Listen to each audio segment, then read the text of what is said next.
I dream health Mantra with Madhuri. మనకి heart attacks వస్తూ ఉంటాయి, అలాగే బ్రెయిన్ స్ట్రోక్స్ వస్తూ ఉంటాయి. బ్రెయిన్ స్ట్రోక్స్కి హార్ట్ స్ట్రోక్స్కి అసలు తేడా ఏంటి?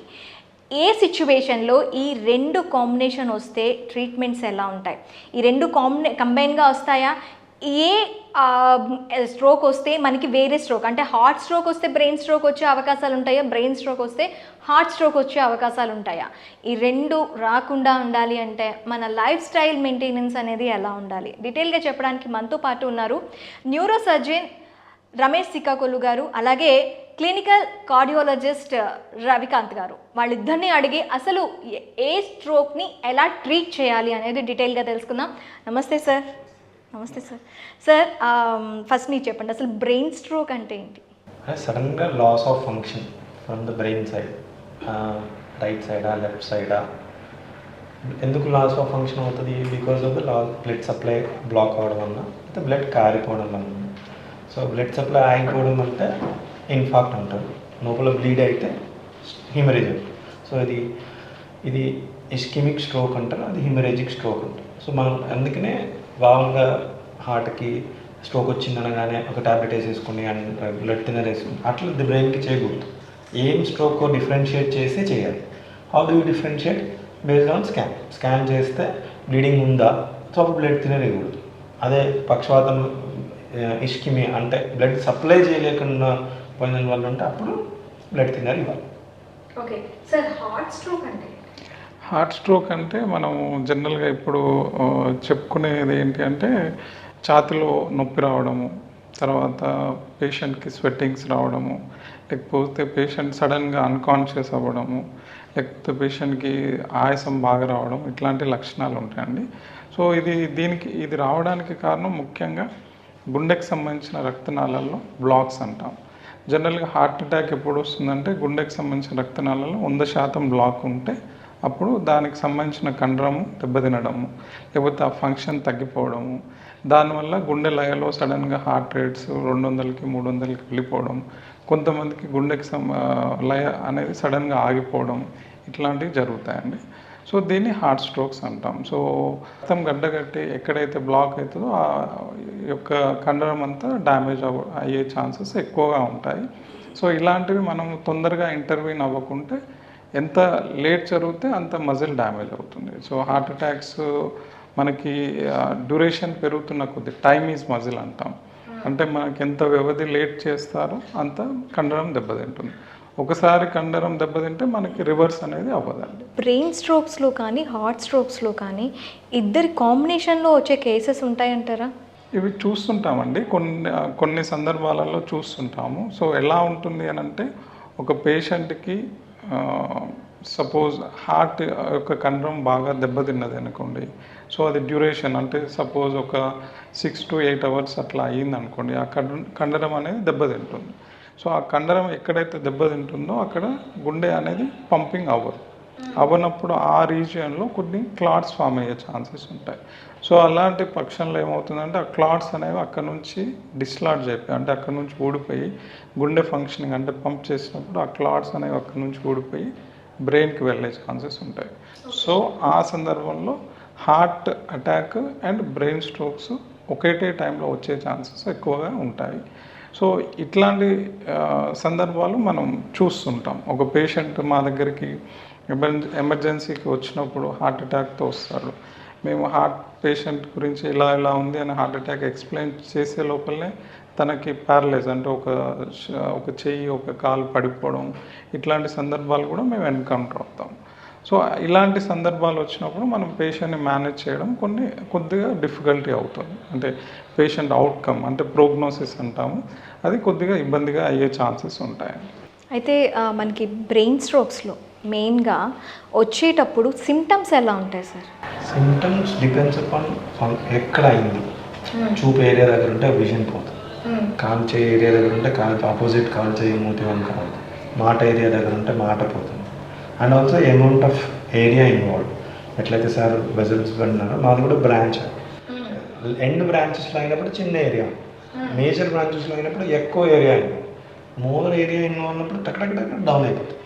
పొద్దున హెడేక్ అన్నారు, రాత్రికి మధ్యాహ్నం ఒక వామిటింగ్ అయింది, అన్కాన్షియస్ అయిపోయారు, అసలు టైం ఇవ్వరు. జస్ట్ లైక్ అదే ఒక్కటైంది స్లోగా చిన్న పక్షవాతం వచ్చింది సార్ 2 రోజులు అదే తగ్గిపోయింది అంటే చూడడం కూడా చూపించాను అంటే వాళ్ళకి మేజర్ ఇబ్బంది అవ్వదు కదా. So depends upon location, extent and severity. బ్రెయిన్లోని చెప్పారు హార్ట్లో వెజల్స్ ఎలా ఉంటాయో బ్రెయిన్లో మనకి సేమ్ పార్టీషన్స్ అయ్యి ఉంటాయి. అదే ఇది మనకి హార్ట్కి వెళ్ళే ఏరియా ఉందనుకోండి, హార్ట్కి సంబంధించిన ఏరియా, ఆ టైంలో హార్ట్ అటాక్స్, బ్రెయిన్ అటాక్తో హార్ట్ అటాక్ వచ్చే ఛాన్సెస్ ఎంతవరకు ఉంటాయి? కాంబినేషన్ వచ్చిందా బ్యాడ్ వస్తుంది సార్ చెప్పినట్టు. ఎందుకంటే ఇప్పుడు హార్ట్ అటాక్ ఎందుకు వస్తుంది? బ్లడ్ వెజల్ నేరో అవుతుంది. బ్లడ్ వెజల్ ఓన్లీ హార్ట్లో ఎందుకు నేరో అవుతుంది? అన్ని చోట్ల నేరో అవుతుంది. ఎందుకు? ఫ్యాట్ కంటెంట్ ఎక్కువ, లిపిడ్ కంటెంట్ ఎక్కువ, కొలెస్ట్రాల్ కంటెంట్ ఎక్కువ, ఇవన్నీ ఎక్కువ అయ్యి నేరో అవుతుంది. బట్ ఒక్కసారి ఇక్కడ అక్కడ రాదు. సార్ చెప్పినట్టు బ్లడ్ మన బాడీలో ఉంటుంది, బట్ అది ఎప్పుడు క్లాట్ అవ్వదు. ఎందుకంటే అది పోవాలి కదా, ఆ ఫ్యాక్టర్స్ బ్యాలెన్స్ అయితే. ఎప్పుడైతే హార్ట్ వీక్ అయిపోయింది, సరే పంప్ చేయలేదో, దెన్ అక్కడ క్లాట్ ఫామ్ అయ్యి స్ప్రెడ్ అవుతుంది. ఆ స్ప్రెడ్ అయినప్పుడు కూడా షవర్ ఆఫ్ క్లాట్స్ ఉంటాయన్నమాట. ఆ షవర్ ఎక్కడ వరకు వెళ్ళింది, ఎన్నెన్ని వెజల్స్ బ్లాక్ చేసినాయి, పెద్ద బ్లడ్ వెజల్స్ ఆపేసిందా, అది చిన్న బ్లడ్ వెజల్ని ఆపేసిందా, దాని మీద డిపెండెంట్ అయి ఉంటుంది. సో ఎందుకంటే హార్ట్ సరిగ్గా పంప్ చేయట్లేదు, బ్రెయిన్ కావాల్సిన బ్లడ్ పోవట్లేదు, దానికి స్ట్రోక్ వచ్చేసింది. అండర్స్టాండ్? బ్రెయిన్కి ఒక్కటికి కాదు, కిడ్నీకి. అందుకని హార్ట్ వెరీ బ్యాడ్ అయిపోతే నెక్స్ట్ ఆర్గన్ మెల్లమెల్లగా మల్టీ లెవెల్ ఆర్గన్ అయిపోతుంది. కిడ్నీకి పోవాల్సిన కిడ్నీకి పోదు, లివర్కి పోవాల్సిన లివర్కి పోదు. అంటే మనకి ఏ స్టేజ్లో బ్రెయిన్ స్ట్రోక్ వచ్చే అవకాశాలు ఉంటాయి అంటారు? వెరీ బ్యాడ్ హార్ట్ అటాక్లో వచ్చే అవకాశం. వెరీ బ్యాడ్ హార్ట్ అటాక్ మనకి మొత్తం ఆర్గాన్స్, మన బాడీలో ఆర్గాన్స్ అన్నీ డ్యామేజ్ అయిన తర్వాత బ్రెయిన్కి వస్తుందంటారా? హార్ట్ అటాక్ వెరీ బ్యాడ్ స్టేజ్లో ఉండి బ్లడ్ బీపీ కూడా మెయింటైన్ చేయలేని పరిస్థితుల్లో దానికి కూడా వస్తుంది. ఒక వన్ వే. రెండోది షవర్ ఆఫ్ క్లాట్స్ రావడం వల్ల వస్తుంది. కానీ రెండు వచ్చినాయి అంటే వెరీ బ్యాడ్ అన్నమాట. బ్రెయిన్ స్ట్రోక్ని గుర్తించడం ఎలా అంటారు? సిమ్టమ్ ప్రకారం ఎక్కడ వస్తే దాని సిమ్టమ్ ప్రకారం. I was trying to tell the same thing. Symptom sudden onset వచ్చింది, కాల్చే పడిపోయింది. ఒక 15 రోజుల నుంచి మెల్లగా తలనొప్పి వచ్చి నడక డిఫికల్ట్ అయ్యిందంటే అప్పుడు చిన్నగా వచ్చింది, లేదా ట్యూమర్ వల్ల వచ్చింది అని. అక్యూట్ సడన్ అసలు ఇప్పటివరకు బాగానే ఇప్పుడే మూతి వంకర అయిపోయింది, ఇప్పుడే కాల్చే పడిపోయింది. సో అక్యూట్ ఉన్నప్పుడు వెజల్ బ్లాక్ అయ్యింది. సో మనం ఫస్ట్ సిమ్టమ్స్ అంటే ఏ ఫంక్షన్ ఎఫెక్ట్ అయింది దాని ప్రకారం, లేదా అక్యూటా క్రోనికా అంటే ఎంత డ్యూరేషన్లో వచ్చిందా అని దాని ప్రకారం. ఓకే సార్, మనకి హార్ట్ స్ట్రోక్ సిమ్టమ్స్ ఎలా ఉంటాయి? మనకి మీరు ఫస్ట్ చెప్పారు ఇవి మనకి నాట్ ఓన్లీ లెఫ్ట్ సైడే వస్తేనే పెయిన్ వచ్చిందా అంటేనే మనకి హార్ట్ అటాక్ అని అనుకుంటారు, కానీ రైట్ సైడ్లో కూడా సమ్టైమ్స్ పెయిన్ వస్తూ ఉంటుంది. మనం సివియర్ హార్ట్ అటాక్స్కి సంబంధించి ఏ పార్ట్లో పెయిన్ రావటం కానీ, దానికి ముందు అర్లీగా మనకి హార్ట్ అటాక్ని కనుక్కోవడానికి కానీ ఎలాంటి ఇవి ఉంటాయి, మనకి సిమ్టమ్స్ ఎలా ఉంటాయి? సో హార్ట్ అటాక్ ఒక 60% ఆఫ్ ద పేషెంట్స్లో టిపికల్ సిమ్టమ్స్ ఉన్నాయండి. ఒకటి సెంటర్ ఆఫ్ ద చెస్ట్లో ఒక 100 kgs బరువు మన పైన పెట్టినట్లు చాలా హెవీగా అనిపించడము. సో అది కంటిన్యూ అవ్వడం మోర్ దాన్ 5 to 10 minutes అట్లా ఉంటే దాన్ని హార్ట్ అటాక్ కింద కన్సిడర్ చేస్తాం. అంటే ఆ symptom one of the symptom of cardiac syndrome, దాన్ని టిపికల్ సిమ్టమ్ అంటాం. చెమటలు రావడం, అలా ఉత్తేసినట్టు ఉండడం, అప్పుడు చెమటలు రావడం. కొంతమందికి లెఫ్ట్ సైడ్ ఆఫ్ హ్యాండ్కి ఇదే పెయిన్ అక్కడికి రేడియేషన్ అంటాం, అక్కడికి పాకడం, అంటే సేమ్ పెయిన్ మాకు చేయిలో కూడా నొప్పి వస్తుంది అని అంటే విత్ స్వెట్టింగ్ అట్లా ఉంది అని అంటే then it is a typical symptom of heart attack. కానీ దురదృష్టవశాత్తు ఏంటంటే 60% ఆఫ్ ద పీపుల్ అంతకుమించి ఈ టిపికల్ సిమ్టమ్స్ ఉంటావు. సో మా దగ్గరకు వచ్చే వాళ్ళల్లో కొంతమంది సిమ్టమ్స్ జస్ట్ జా దగ్గర పెయిన్ వస్తుంది అని చెప్పేసి, కొంతమంది జస్ట్ షోల్డర్స్ దగ్గర పెయిన్ వస్తుంది అని చెప్పడం, కొంతమందికి వెనకల అంటే స్కాప్లా అంటాం మనం, వెనక సైడ్ చెస్ట్ కరెక్ట్ వెనక భాగంలో పెయిన్ రావడము, ఇవి పెయిన్స్ రావడం అనేది. కొంతమందికి only right side chest pain రావడము. So right side of hand pain వస్తే చాలా మటుకు ఏంటంటే లెఫ్ట్ సైడే మీద పెయిన్, రైట్ సైడ్ అంటే హార్ట్ కాదు అని చెప్పేసి ఇగ్నోర్ చేసే ఛాన్సెస్ చాలా ఎక్కువ ఉంటాయి. సో ఇది చెస్ట్ పెయిన్ సంబంధించింది. అంటే పెయిన్ వస్తే మనము వచ్చే అంటే హార్ట్ అటాక్ అని మనం డౌట్ పడాల్సినవి. కొంతమందికి ఏమంటే జస్ట్ కొద్దిగా మంటలాగా ఉండడం, అంటే తినగానే కొంతమంది గ్యాస్ట్రైటిస్ అంటాం. మనకు కూడా చాలా సందర్భాల్లో లేటు మీల్స్ చేయడం వల్ల, లేకపోతే లేట్ బ్రేక్ఫాస్ట్ చేయడం వల్ల, లేకపోతే ఫాస్టింగ్ చేయడం వల్ల బర్నింగ్ సెన్సేషన్ అని వస్తుంది. సేమ్ అలాంటిదే హార్ట్ అటాక్లో కూడా అలాంటి సిమ్టమ్సే రావచ్చు. కొంతమంది ఏంటంటే మేము ఇది తిన్నాము, సో జనరల్గా నైట్ టైంలో మనం లేట్గా తినడము, లేకపోతే ఏదైనా స్పైసీ ఫుడ్ తినడము, లేకపోతే ఏదైనా బిర్యానీ తిన్నాము, సో దానివల్ల పెయిన్ వచ్చేస్తుంది. చాలామంది నైట్ మొత్తం ఇగ్నోర్ చేసి నెక్స్ట్ డే వచ్చి ఇట్లాంటి సందర్భాలు చాలా ఉంటాయి. సో అంటే మిమిక్ చేస్తుంది. అంటే ఒక గ్యాస్ట్రైటిస్ అంటే గ్యాస్ట్రిక్ అల్సర్ కానీ డియోడనల్ అల్సర్ కానీ పెయిన్స్ ఎలా ఉంటాయో ఆల్మోస్ట్ సిమిలర్ సిమ్టమ్ మన కార్డియాక్ కాజ్లో కూడా ఉంటుందండి. సో ఇవి మనం కొద్దిగా ఐడెంటిఫై చేసేసి ఒకవేళ పెయిన్ కంటిన్యూ అవుతుంది, ఒక 10 to 15 minutes లేదా ఒక హాఫ్ అన్ అవర్ పైన కంటిన్యూ అవుతుంది, సపోజ్ ఏదన్నా యాంటాసిడ్ వేసాము, లేకపోతే ఏదన్నా తిన్నాము, లేకపోతే ఏదన్నా వాటర్ తాగాము, స్టిల్ పెయిన్ కంటిన్యూ అవుతుందంటే వెంటనే దగ్గరలో ఉన్న డాక్టర్కి చూపించుకోవడం మేలు. సో జనరల్గా ఈ సిమ్టమ్ ఇగ్నోర్ చేయడం వల్లనే మనకి ఈ రోజుల్లో చిన్న వయసులో హార్ట్ అటాక్స్ వచ్చి చనిపోవడం, అట్లాంటి సిమ్టమ్స్ని ఇగ్నోర్ చేయడం. మేము బర్గర్ తిన్నాము, లేకపోతే ఏదో చాట్ తిన్నాము, దానివల్ల వచ్చేసిందని ఇగ్నోర్ చేయడం, అది లేట్గా ప్రజెంట్ అవ్వడం, అట్లాంటి వాళ్ళల్లో చిన్న వయసులో మనం ప్రాణాలు కోల్పోయిన వాళ్ళు చాలామంది ఉన్నారండి. కొంతమంది ఆకస్మికంగా స్వెట్టింగ్ రావడం, లేకపోతే కళ్ళు తిరగడము, లేకపోతే సడన్గా ఆయాసం రావడము, ఇట్లాంటి సిమ్టమ్స్ కూడా మనం హార్ట్ అటాక్లో చూస్తాం. సార్ మనకి బ్రెయిన్ స్ట్రోక్స్ ఇప్పుడు సార్ చెప్పినట్టు ఒక 10 to 15 minutesలో హార్ట్ అటాక్ అనేది ఉండి అది రెక్టిఫై అయితే మనం సరైన టైంకి ట్రీట్మెంట్ ఇస్తే అది కంట్రోల్ అవుతుంది. కానీ బ్రెయిన్ స్ట్రోక్స్లో అలా కాదు. మనకి ఫ్రీక్వెంట్ టైమ్స్లో 1 hourలో 15-20 times అటాక్స్ వస్తూనే ఉంటాయి కొంతమందిలో. దీన్ని ఎలా రెక్టిఫై చేయొచ్చు అంటారు? దాన్ని ట్రాన్సియంట్ ఇస్కిమిక్ అటాక్ అని పేర్లోనే ఉంది, ట్రాన్సియంట్గా ఇస్కిమియా. అప్పుడు బ్లడ్ సప్లై లేక ఆ టైంలో లాస్ ఆఫ్ ఫంక్షన్ అయ్యి దెన్ యూ ఫీల్ అలా వచ్చింది, బాగానే అయిపోయింది కదా, అది సరిగ్గా తినలేదు రాత్రి, అప్పటి నుంచి ఇలా అనిపిస్తుంది. That's how they correlate some ఆ రోజు జరిగిన ఒక ఇన్సిడెంట్కి కొరిలేట్ చేసేసుకుంటారు, ఇలా అయింది అని. సో ఏమవుతుంది that when ever they transient ischaemic attack సడన్గా వచ్చి పోతుంది, ముద్ది వంకర అయింది రా పొద్దున, మళ్ళీ తర్వాత అదే సెట్ అయిపోయింది అన్నప్పుడు యూ షుడ్ బి వరీడ్. ఎందుకు అయింది, కావాలి రీజన్ ఎందుకు? దట్ మేజర్ రీజన్స్ ఆర్ బ్రెయిన్లో ఉన్న బ్లడ్ వెసల్ బ్లాక్ అయింది, అబౌట్ టు కంప్లీట్లీ బ్లాక్ అయిపోయే ముందు మళ్ళీ అది కరెక్ట్ చేసుకుంది, లేదా వెసల్ కెరటిడ్ ఉంటుంది, ఇది బ్లాక్ అవుతుంటుంది. కొన్నిసార్లు ఆ ఫ్లోకి అది ఓపెన్ అయిపోతుంది, లేదా హార్ట్ ఆ మధ్య గివ్ అప్ అయిపోయి మళ్ళీ సెట్ చేసుకుంటూ ఉంటుంది. మీరు అప్పుడు స్ట్రగుల్ అయ్యారు, అది చేయలేదు, మళ్ళీ మీరు కొద్దిగా రిలాక్స్ చేయడం ఏమో అవుతుంది, అలా బేస్ లైన్లో పంప్ చేయగలుగుతుంది. సో ట్రాన్సియంట్ ఇస్కిమిక్ అటాక్లో డెఫినెట్లీ బ్రెయిన్ వెజల్స్ ఎట్లా ఉన్నాయి, హార్ట్ నుంచి బ్రెయిన్కి వచ్చే కెరోటిడ్ వెజల్స్ ఎట్లా ఉన్నాయి, హార్ట్ ఎట్లా ఉంది, వై ఇస్ ఇట్ హ్యాపెనింగ్, ఇవన్నీ మంచిగా ఉంటాయి. కొలెస్ట్రాల్ లెవెల్ ఎక్కువ ఉందా, సో అలానే మళ్ళీ ఒకవేళ అన్ని పెద్ద వెజల్స్ బాగానంటే చిన్న ఎండ్ బ్రాంచెస్ ఇబ్బంది ఉండొచ్చేమో, అక్కడేమన్నా చిన్న వాస్కులర్ మాల్ఫార్మేషన్ అని ఉంటుంది, అక్కడేమన్నా ఏవిఎం అన్యూరిజం ఉందా. సో రిపీటెడ్గా అటాక్ వస్తుంది కానీ తగ్గిపోతుంది, body is trying to correct అన్నప్పుడు you should be more careful, మళ్ళీ నెక్స్ట్ ప్రోగ్రెషన్ అవుతుందా అన్నానికి. సో ఇవన్నీ కూడా మనం చూసుకోవాల్సి ఉంటుందంటారు. సార్ కార్డియాక్ అటాక్స్ వచ్చేటప్పుడు మనకి ఎలాంటి ట్రీట్మెంట్స్ అవైలబుల్గా ఉంటాయి? సో మనం హార్ట్ అటాక్ అంటే జనరల్గా హార్ట్కి సంబంధించిన రక్తనాళాల్లో బ్లాక్స్ అవ్వడం వల్ల వచ్చేవండి. సో ఏ పేషెంట్ అయినా చెస్ట్ పెయిన్తో వస్తాయి, జనరల్గా మనకి ఎమర్జెన్సీకి వస్తాయి.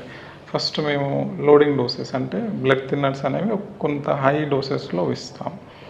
దాని తర్వాత మనకి ఇప్పుడున్న అంటే అడ్వాన్స్ ట్రీట్మెంట్లో పేషెంట్ ఇమీడియట్గా హాస్పిటల్కి రాగానే ఇమీడియట్గా పేషెంట్ని షిఫ్ట్ చేసి క్యాత్ ల్యాబ్కి యాంజియోగ్రామ్ యాంజియోగ్రామ్ చేస్తే మనకి ఎక్కడెక్కడ బ్లాక్స్ ఉన్నాయనేది తెలుస్తుందండి. సో ఆ బ్లాక్స్ ఉంటే సపోజ్ ఆ బ్లాక్స్ని ఓపెన్ చేసేసి దాంట్లో అవసరమైతే స్టెంట్ వేయడము, లేకపోతే కొంతమందికి ఓన్లీ క్లాట్ ఉంటే మనం థ్రాంబలైజ్ చేయడము. సో ఇప్పుడున్న అడ్వాన్స్ టెక్నాలజీలో వీ ప్రిఫర్ స్టెంటింగ్ అనమాట. స్టెంట్ చేయడం వల్ల ఇమీడియట్గా అంటే ఒక రక్తనాళం బ్లాక్ అయితే 95 to 98% మనం బ్లాక్ని ఓపెన్ చేసి హార్ట్కి వెంటనే రక్తం సరఫరా అయ్యేటట్టు చేయగలుగుతాం. బ్రెయిన్ స్ట్రోక్స్కి సేమ్ అలాంటి ట్రీట్మెంట్స్ ఏమైనా ఉంటాయా? బ్రెయిన్ స్ట్రోక్ కూడా ఉంటుంది అలాంటి treatment, but depends upon severity.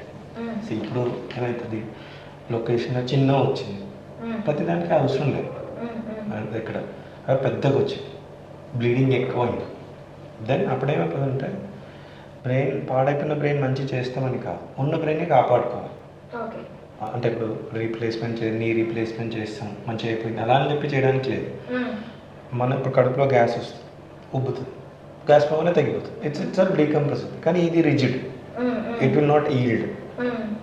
పెద్దగా వచ్చినప్పుడు either ischaemic stroke or haemorrhagic stroke pressure చాలా పెరిగిపోతుంది, అందుకనే అన్కాన్షియస్ అయిపోతుంది. ఇప్పుడు మీరు గాలి పీల్చుకోవాలి, మీరు బీపీ మెయింటైన్ చేసుకోవాలని మీకు ఎవరు చెప్తున్నారు? నాకెవరు చెప్తున్నారు? మనకు తెలియకుండా మన ఆధీనం లేకుండా ఒక పార్ట్ పనిచేస్తుంటుంది. అంటే బ్రెయిన్ స్టెమ్ అని ఇంగ్లీష్లో, తెలుగులో చిన్న మెదడు అంటాం. ప్రెషర్ బాగా పెరిగిపోతే ఈ చిన్న మెదడుని డ్యామేజ్ చేస్తుంది. So whatever type of stroke, bleeding అయిందా, బ్లడ్ పోకనా, ప్రెషర్ బాగా పెరిగేంత వాపు, బ్లీడింగ్ అన్నీ వస్తే ఒక బొక్క తీసేస్తాం. సో దట్ క్లోజ్డ్ క్యావిటీని ఓపెన్ బాక్స్ చేస్తాం. సో ఏ ప్రెషర్ ఉన్నా బయటికి లోపల పోయి చిన్న మెదడుని డ్యామేజ్ చేయొద్దు. ఇప్పుడు అది ఆ స్టేజ్లో వస్తే వీ కెన్ డూ. ఇప్పుడు సడన్గా మీరు వచ్చేవరకే చిన్న మెదడు డ్యామేజ్ అయిపోయింది, then nothing we can do. అంటే చిన్న మెదడు తర్వాత చేసిన యూజ్ ఉండదు. అందుకనే వీ చేసి తొందరగా రావాలి. We have an option of getting removing the clot కానీ, లేకపోతే బోన్ ఫ్రీ చేయడం కానీ. కొన్నిసార్లు చిన్న పక్షవాతం వచ్చినప్పుడు సార్ వాళ్ళు ఎలా అయితే బ్లడ్ థిన్నర్ లోడ్ చేస్తారో ఇక యాంటీకోగులెంట్ బ్రెయిన్ సైడ్ కూడా లోడ్ చేస్తారు, అప్పుడు యూజ్ అవుతుంది. అదే కాకుండా సార్ వాళ్ళు ఎట్లయితే స్టెంట్ వేస్తున్నారో మేము కూడా లోపలికి వెళ్ళి అక్కడ నుంచి ఆ థ్రాంబస్ని తీసే ఆప్షన్ ఉంటుంది. కానీ that is all associated with good financials. అంటే ఇక్కడ అంత కామన్గా వస్తాయి. ఇప్పుడు ఎట్లయితే కార్డియాక్ వస్తుందో అలా న్యూరాలజీ నెక్స్ట్ 10-15 ఇయర్స్లో వచ్చేస్తుంది. స్ట్రోక్ వచ్చినప్పుడు అక్కడ వెళ్ళి ఆ క్లాట్ తీసేసి రావడం ఇప్పుడు అంత ర్యాంపెంట్గా లేదు. బికాజ్ ఏంటంటే సార్ కార్డియాలజీ సైడ్ నుంచి క్లాట్ తీయగానే ఇంప్రూవ్మెంట్ అట్లా కనిపిస్తుంది, బట్ ఇక్కడ కనపడదు. అది ఎంత చేశారు కదా, ఇంకా కాలు అట్లే చేయ week, function is lost. We can only bring back the blood. కానీ అది అవుతుందా లేదా, ఎంత డ్యామేజ్ అయింది, అంతకుముందు మీరు ఎంత హెల్త్ కాపాడుకున్నారు, so many factors are associated. మనకి రెండు ఒకే కాంబినేషన్లో వచ్చాయి. ఒక heart attack and brain stroke రెండు ఒకేసారి మనకి అటాక్ అయ్యాయి. మీరు అప్పుడు చేసే ట్రీట్మెంట్ ఎలా ఉంటుంది సార్? ఇది చాలా రేర్ కాంబినేషన్. చాలా మీరు ఇందాక అన్నట్టు హార్ట్ బాగా అది సివియర్ హార్ట్ అటాక్స్లో ఇది అయ్యే ఛాన్సెస్ ఉంటాయని చెప్పి. సో ఈ రెండు కాంబినేషన్లో ఉండేటప్పుడు వాళ్ళకి ట్రీట్మెంట్ ఎలా ఉంటుంది? రెండు కాంబినేషన్ ఉన్నప్పుడైతే ఫస్ట్ స్ట్రోక్లో బ్రెయిన్ సైడ్ రేమ్ వచ్చింది అనేది ఇంపార్టెంట్. ఇస్కిమికా, హిమరేజికా. హిమరేజిక్ అంటే బ్లీడింగ్ అయ్యి, దాంట్లో అయితే బ్లడ్ థిన్నర్ మేము వాడవద్దు, కానీ అక్కడ హార్ట్ సైడ్ వాడాలి. వాడితే హార్ట్ బాగుంటుంది, కానీ బ్రెయిన్ పోతుంది. కానీ ఇంకో ఏదన్నా దాంట్లో అడ్వాంటేజ్ ఉంది అంటే అదే బ్లడ్ బ్లాక్ అయ్యేది ఇస్కిమిక్ దాంట్లో అయితే రెండింటికి పనిచేస్తుంది. ఇది ఓపెన్ అవుతుంది, అది ఓపెన్ అవుతుంది. కానీ టైప్ ఆఫ్ హ్యామరేజ్ అనేది ఇంపార్టెంట్ అంటారు. టైప్ ఆఫ్ స్ట్రోక్ అనేది ఇంపార్టెంట్. ఇన్ఫాక్ట్ ఇస్కిమిక్ అయితే హెల్ప్ అవుతుంది, హిమరేజిక్ అయితే డెట్రిమెంట్. మీరు ఇప్పుడు బ్రెయిన్ స్ట్రోక్కి అంటే మీరు కార్డియోకి సంబంధించి కంప్లీట్గా బ్యాకప్ ఉంటుంది. మరి కార్డియోకి సంబంధించి ఒకవేళ ఇస్మియాక్ అయ్యిందనుకోండి, అప్పుడు మీ సపోర్ట్ ఎలా ఉంటుంది బ్రెయిన్కి? అంటే కొన్ని ఇవి ఎలా ఉంటాయంటే పేషెంట్ మేనేజ్మెంట్, పేషెంట్ ఎలా ప్రజెంట్ అవుతున్నాడు, తనకి ఒక పేషెంట్ సపోజ్ నా దగ్గరికి అంటే ఇట్లాంటి సందర్భాలు మేము చాలాసార్లు ఎన్కౌంటర్ అవుతాం. రెండు వచ్చినప్పుడు కొంతమంది పేషెంట్స్ని మేము సేవ్ చేయగలుగుతాము, కొంతమంది పేషెంట్స్ని మేము సేవ్ చేయలేము. సో వాళ్ళు ప్రజెంట్ అయిన విధానాన్ని బట్టి ఉంటుంది. సో ఒక పేషెంట్ మా దగ్గరికి వచ్చాడు, హార్ట్ అటాక్తో వచ్చాడు. సో తన హార్ట్ రేట్ సడన్గా 20కి 30 పడిపోయింది. సో బీపీ డౌన్ అయిపోయింది, పేషెంట్ ఇరిటబుల్ ఉన్నాడు. మేము పేషెంట్ అటెండెంట్స్కి ఎక్స్ప్లెయిన్ చేస్తున్నాము, ఫలానా హార్ట్ అటాక్ ఉంది, మేము ఇమీడియట్గా యాంజియోగ్రామ్ చేయాలని చెప్తున్న సందర్భంలో తనకు పక్షవాతం వచ్చింది. సో పక్షవాతం వస్తే దెన్ అప్పుడు మాకు డిఫికల్ట్ అనమాట. అంటే ఈ పేషెంట్ ఎలా మేనేజ్ చేయాలి ఇప్పుడు.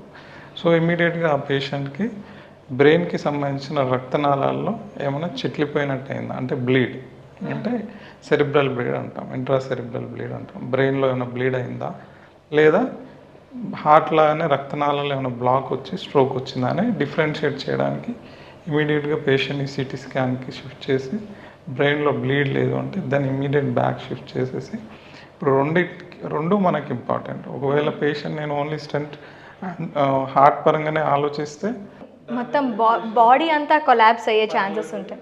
తనని నేను బెడ్ రిడన్ చేసిన వాడిని అవుతాను. సో ఎక్స్టెంట్ అంటే తనకి ఎంతవరకు ఇన్ఫాక్ట్ వచ్చిందనేది చూసి ఇమీడియట్గా తనకి హార్ట్ రేట్ పెరిగేటట్టు పేస్ మేకర్ చేసి, దాని తర్వాత హార్ట్కి బ్లడ్ థిన్నర్ అంటే థ్రాంబోలైటిక్ థెరపీ అంటాం. సో ఇమీడియట్గా అంటే బ్రెయిన్లో క్లాట్ ఫామ్ అవుతే మనకున్న ఆప్షన్ ఇప్పుడున్న సందర్భంలో ముఖ్యంగా చేసేదంటే ఎంత ఎర్లీగా స్ట్రోక్ వచ్చినా అట్లీస్ట్ 2 to 3 hours లోపల మనకిన బ్లడ్ థిన్నర్ థ్రాంబోలైటిక్ థెరపీ ఇస్తే తనకి రెసిడ్యువల్ డిఫెక్ట్ అంటే పేషెంట్ ప్యారలైజ్ అయ్యే ఛాన్సెస్ తగ్గుతాయి అన్నమాట. సో మేము ఆ పేషెంట్కి ఇమీడియట్గా షిఫ్ట్ చేసేసి థ్రాంబలైజ్ చేసి, దాని తర్వాత పేషెంట్ కొద్దిగా ఈ వీక్నెస్ ఇంప్రూవ్ అవ్వగానే దెన్ మేము యాంజియోగ్రామ్ చేసి తనకు స్టెంట్ వేసాం.